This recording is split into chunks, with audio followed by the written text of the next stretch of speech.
तर मित्रांनो, स्वागत आहे तुमचं आजच्या डेटाच्या ॲनालिसिस व्हिडिओमध्ये. तर मित्रांनो, आपण जो डेटा ॲनालाइज करणार आहे ना, तो करणार आहे 13 तारखेच्या मार्केटसाठी. 13 तारखेला मार्केट कशा पद्धतीचं असू शकतं, ओव्हरनाईट काय डेव्हलपमेंट झाल्यात, ते बघणं आपल्याला गरजेचं आहे. तर मित्रांनो, कालचा जो डेटा होता, तो पॉझिटिव्ह होता. आजसुद्धा काही पॉझिटिव्ह चेंजेस झालेले आहेत. 9,97,000च्या पोझिशन 8,38,000 आलेल्या आहेत आणि इकडे जवळ-जवळ 10,500च्या पोझिशन 9.5 लाखावरती आलेलं आहे. थोडंसं प्रॉप डेस्कनी पॉझिटिव्ह भूमिका स्वीकारली आहे. थोडंसं न्यूट्रल होताना दिसलेले आहेत पॉझिटिव्ह साईडला. तर उद्यासाठीचा जो डेटा आहे ना, तो थोडासा साइडवेज टू पॉझिटिव्ह आहे. इन्स्पायर्ड काही न्यूज आहेत. न्यूज काय आहेत?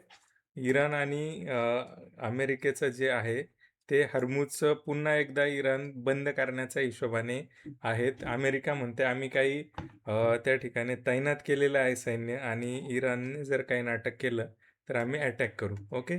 सो एवढं सगळं निगेटिव्हिटी असताना सुद्धा डेटा जो आहे थोडासा साइडवेज टू पॉझिटिव्ह आहे. म्हणजे ॲटलिस्ट उद्या मार्केट जरी तुम्हाला खाली ओपन होताना दिसलं तरी एक वरची रॅली म्हणजे एक थोडंसं असं काय म्हणूया आपण कन्सोलिडेशन वरच्या साईडला आपल्याला बघायला मिळू शकतं. ओके. हे असं का होऊ शकतं? कारण मोठ्या प्लेयरच्या ज्या पोझिशन आहेत त्या थोड्याशा साइडवेज टू पॉझिटिव्ह जाताना दिसतात आहे. काल परवाचं शुक्रवारचं जे सेशन होतं त्या सेशनमध्ये पॉझिटिव्ह डायरेक्शन त्या ठिकाणी कॅरी झाली आणि बराचसा डेटा जो आहे अनवाइंड होताना आपल्याला दिसलेला आहे. ओके.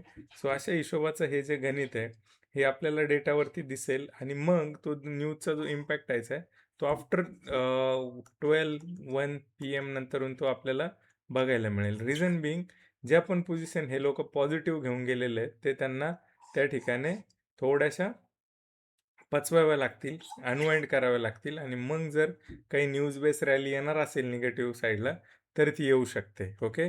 पण असं हेवी निगेटिव्हवालं जे गणित आहे ते तरी मला थोडंसं कमी वाटतंय. अशा हिशोबाचा हा डेटा सजेस्ट करतोय. ठीक आहे. ओव्हरऑल इंट्राडेचे जे चेंजेस आहेत ते तुम्हाला अनुभवायचे असतील तर ते तुम्ही ग्रुपवर या. ग्रुपवरती मी काही डिटेल्स अपडेट देत असतो. ते तुम्ही जाऊन चेकआउट करू शकता. तर इंट्राडेमध्ये जो डेटा चेंज होतो तो फार इम्पॉर्टंट आहे. आधी येणारा भूकंप आपल्याला लवकर आयडेंटिफाय व्हावा याच्यासाठी काही पॅरामीटर्स आहेत ते मी हे करत असतो. ओव्हरऑल जर म्हणाल तुम्ही तर अजूनही डेटा निगेटिव्ह आहे. फार काही वेगळे चेंजेस झालेले नाही आहे. ओव्हरऑल जी अनसर्टन्टिटी आहे ही ग्लोबल अनसर्टन्टिटी आहे. ओके. हे डे टू डे बेसिसवरती आपल्याला काही वेळा ते थोडंसं साइडवेज पॉझिटिव्ह होताना दिसतं खरं.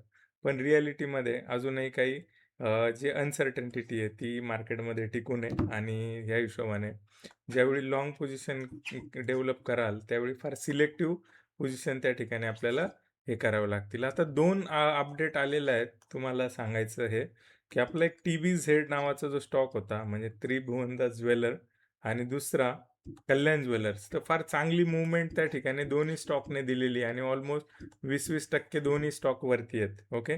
तर न्यूज काय आहे मित्रांनो? न्यूज अशी आहे, गोल्ड मॉनिटायझेशन जे आहे, ते त्या ठिकाणी गव्हर्नमेंट करण्याचा प्लॅन करणार आहे आणि ते होण्याचे चान्सेस 200% आहेत. ओके. लिहून घ्या माझ्याकडून आत्ताच वॉर्न करतोय 13 तारीख आहे.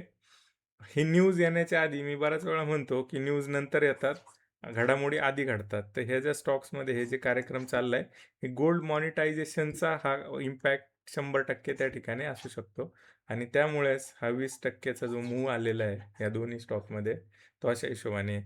2 स्टॉक, 2 सेक्टर जे आहेत ते फार चांगले आहेत पुढच्या ॲटलीस्ट 1-2 वीकसाठी. पहिलं आहे फायनान्शियल सर्व्हिसेस, बँकिंग नाही हां. Financial services. ओके. आणि दुसरी गोष्ट आहेत गोल्ड रिलेटेड स्टॉक्स. तर ह्याच्यामध्ये तुम्ही थोडंसं काही चांगल्या पॉझिटिव्ह मूव्हमेंट भेटत असतील तर त्या ठिकाणी या सेक्टरमध्ये थांबून राहू शकता. ठीक. तो अशा हिशोबाचा डेटा आहे मित्रांनो. फार इंटरेस्टिंग रिसर्च आणि ह्या गोष्टींसाठी मी तुम्हाला YouTubeवरती डेली अपडेट करत असतो. तुमची जबाबदारी आहे मित्रांपर्यंत जो कोणी अनअवेअर आहे त्यांच्यापर्यंत पोहोचवायचं आहे. ही लाँग रनची जी जर्नी आहे, काही जे शेअर्स एकदम चांगल्या पद्धतीने मोठे मूव्ह देतात. इव्हन कल्याण ज्वेलर्ससारखे सुद्धा तुम्ही बघितलं असेल, तर हे आपल्या डेटावरती, आपल्या रडारवरती आलेले आहेत आणि ही ज्या मोठ्या मूव्हमेंट आहेत, हे आपल्याला अर्ली आयडेंटिफाय करून आपल्याला पकडता येतात. तर हे अशा पद्धतीचे जे मोठे मूव्हमेंट आहे, इंट्राडे 20-20% हे सुद्धा आपल्याला पकडणं शक्य होतं. ठीक आहे. सो थांबूया आजच्या या सेशनमध्ये. असंच प्रेम देत राहा.